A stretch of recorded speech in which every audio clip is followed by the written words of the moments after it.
Hello students, a very good morning to all. Welcome to the TSN online classes. Today I am going to explain class 10 science chapter number 15 and today topic is ozone layer. So ozone layer related जो equations हैं वो मैं आपको previous video में explain कर चुकी हूँ. Next we are seeing here the ozone layer present the higher layer of the atmosphere protect the earth from the harmful UV radiations from the sun. जो ओजोन लेयर होती है बेटे वो सन से आने वाली यूवी रेडिएशन से हमारी रक्षा करती हैं. And UV radiation cause skin cancer in humans. ये जो यूवी रेडिएशन है इसकी वजह से मानव के अंदर स्किन कैंसर से रिलेटेड जो बीमारी है डिजीज़ है वो होने लग जाती हैं.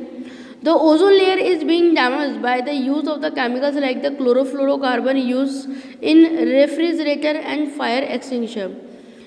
जो ओजोन लेयर के अंदर हमें होल के बारे में हमें पता है कि भाई होल है, उस होल हो गया है जिसकी वजह से जो यूवी रेडिएशंस हैं वो एनवायरनमेंट में आ रही है, अर्थ पे आ रही है. तो एक्चुअल में उसके दो कारक हैं, क्लोरोफ्लोरोकार्बन. ये जो क्लोरोफ्लोरोकार्बन है जो गैस है उसका यूज़ रेफ्रिजरेटर के अंदर किया जाता है, जो अग्निशमन यंत्र हैं उनके अंदर किया जाता है. तो ये जो क्लोरोफ्लोरोकार्बन गैस है इसी की वजह से जो ओजोन में जो ओजोन लेयर के अंदर जो होल हो रहा है वो और बढ़ता हुआ जाता है. So the use of the chlorofluorocarbon is now being reduced to protect the ozone layer. इसलिए बहुत ज़रूरी है कि हम क्लोरोफ्लोरोकार्बन गैस का जो यूज़ है वो बिल्कुल ना करें. यहाँ देखिए आप जो होल है उसको बताया गया है, सन के बारे में बता रखा है कि सन से यूवी रेज जो हैं वो आ रही हैं और ओजोन लेयर जो है वो हमें प्रोटेक्ट करती हैं. यहाँ पर ओजोन लेयर के अंदर जो विड्थ है ओजोन लेयर की वो यहाँ बताया रखा है कि जो ट्रॉपोस्फियर है वो 0 to 10 किलोमीटर तक होता है और 10 to 15 किलोमीटर तक ओजोन लेयर और जो स्ट्रेटोस्फियर है वो फैली हुई है. यहाँ पर हमने अंटार्कटिका के ऊपर जो ओजोन होल हो गया है उसको स्लाइड को बताया है आपको कि अंटार्कटिका के ऊपर की तरफ ये ओजोन लेयर हमें दिखाई दे रहा है जो पर्पल कलर में आपको शो किया है. इसकी वजह से क्या हो रहा है बेटे कि अर्थ का जो टेम्परेचर है वो भी बढ़ता जा रहा है और अंटार्कटिका पे जो ग्लेशियर्स हैं जो बर्फ़ हैं वो भी पिघलती जा रही हैं. हाई टेम्परेचर होगा तो वो पिघलेगी और उसकी वजह से क्या हो रहा है कि जो समुद्र का जो लेवल है वाटर लेवल है वो बहुत ज़्यादा बढ़ता हुआ जा रहा है. तो ओजोन लेयर में जो होल हो गया है उसके हमें इतने सारे नुकसान देखने को मिल रहे हैं नाउ. तो उसके लिए बहुत ज़रूरी है कि हम क्लोरोफ्लोरोकार्बन गैस का जो उपयोग है वो कम से कम करें. Now the next topic is managing the garbage we produce. हमने स्टार्टिंग में इस चैप्टर में पढ़ा था कि ह्यूमन बीइंग के द्वारा जो क्रियाकलाप करे जा रहे हैं, जो एक्टिविटीज़ की जा रही हैं उनकी वजह से अर्थ के ऊपर जो कचरा है जो गार्बेज है वो बहुत ज़्यादा बढ़ता जा रहा है. तो ये हमारे लिए बहुत ज़रूरी है कि हम उसको मैनेज करें. The household waste is called garbage. जो हाउस होल्ड वेस्ट जो होते हैं उन्हें हम गार्बेज कहते हैं. Some of the garbage is biodegradable and some are the non biodegradable. कुछ गार्बेज ऐसा होता है जो बायोडिग्रेडेबल होता है और कुछ ऐसा होता है जो कि नॉन बायोडिग्रेडेबल होता है. Now air water soil should be dispose properly. जो गार्बेज होता है वो क्या करता है बेटा, हमारे एयर वाटर और सॉइल का जो एनवायरनमेंट है उसको वो इफ़ेक्ट करता है, वहाँ पे पोल्यूशन क्रिएट हो जाते हैं. इसलिए बहुत ज़रूरी है कि हम इसे ढंग से डिस्पोज करें. Some of the method of the garbage disposal are landfills, recycling, production of biogas and manure, and preparation of the compost and incinerations and the sewage treatment. तो बहुत ये जो क्वेश्चन है ये इम्पॉर्टेंट है कि हम गार्बेज मैनेजमेंट किस तरीके से कर सकते हैं, कौन कौन से काम हैं जिसकी वजह से हम कचरे का निस्तारण कर सकते हैं. तो हम कचरे के निस्तारण के कुछ आपको यहाँ पर एग्जाम्पल्स हम लोग बता रहे हैं, कुछ मेथड हम आपको बता रहे हैं यहाँ पर कि किस तरीके से हम जो गार्बेज है उसे डिस्पोज कर सकते हैं.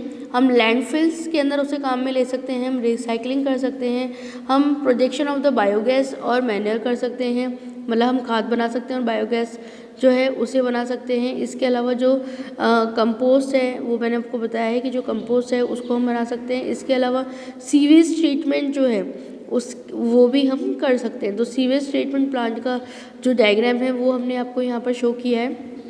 देखिए आप कि जो सीवेज ट्रीटमेंट है उसको यहाँ बताया गया है कि फैक्ट्री से जो निकल रहा है, जो बहुत ज़्यादा पॉल्यूटेड वाटर जो है उसे हम किस तरीके से काम में लेते हैं।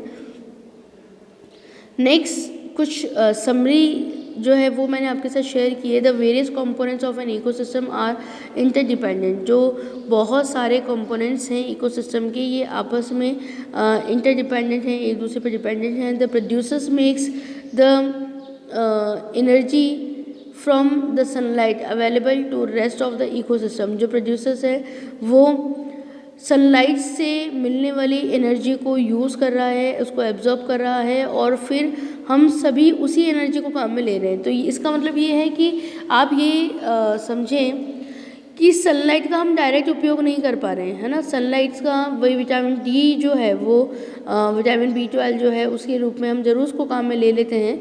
लेकिन फूड एनर्जी की अगर हम लोग बात करें तो सनलाइट को हम डायरेक्ट काम में नहीं ले सकते। तो कौन काम में ले रहा है? ग्रीन प्लांट डायरेक्ट काम में ले सकते हैं और फिर उस एनर्जी को वो हमें ट्रांसफ़र कर रहे हैं। तो इकोसिस्टम में मेन एनर्जी का जो सोर्स है वो सनलाइट है और उसको उपयोग करने की जो क्षमता है वो प्रोड्यूसर्स में है।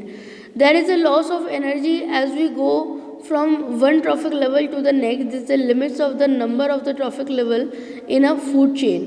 तो आगे बता रखा है कि हर बार जब एक ट्रॉफिक लेवल से दूसरे ट्रॉफिक लेवल के अंदर एनर्जी का ट्रांसफ़र होता है तो कुछ अमाउंट के अंदर जो हीट जो एनर्जी है वो एनवायरनमेंट में लॉस होती है। The use of the chemicals like chlorofluorocarbon are enders the ozone layer. जो क्लोरोफ्लोरोकार्बन है जिसका हम लोग यूज़ कर रहे हैं उसी की वजह से जो ओजोन लेयर है उसमें होल हो रहा है, तो ये हमारे एनवायरनमेंट को बहुत नुकसान कर रही हैं। The disposal of waste we generate is causing serious environmental problem. जो हम हमारे कामों के द्वारा, हमारे क्रियाकलाप के द्वारा, ह्यूमन एक्टिविटीज़ के थ्रू जो कचरा बन रहा है ये बहुत ज़रूरी है कि उसका हम ढंग से निस्तारण करें। नहीं तो क्या होगा कि एनवायरनमेंट के जितने भी पार्ट हैं, है ना, जैसे कि एयर है, वाटर है, सॉइल है, इन सभी में जो है वो पॉल्यूशन क्रिएट होता जाता है और वो हमारे एनवायरनमेंट के लिए बिल्कुल भी सही नहीं है। सो और chapter is completed. The question answer I will be sent in the group. Thank you very much, students.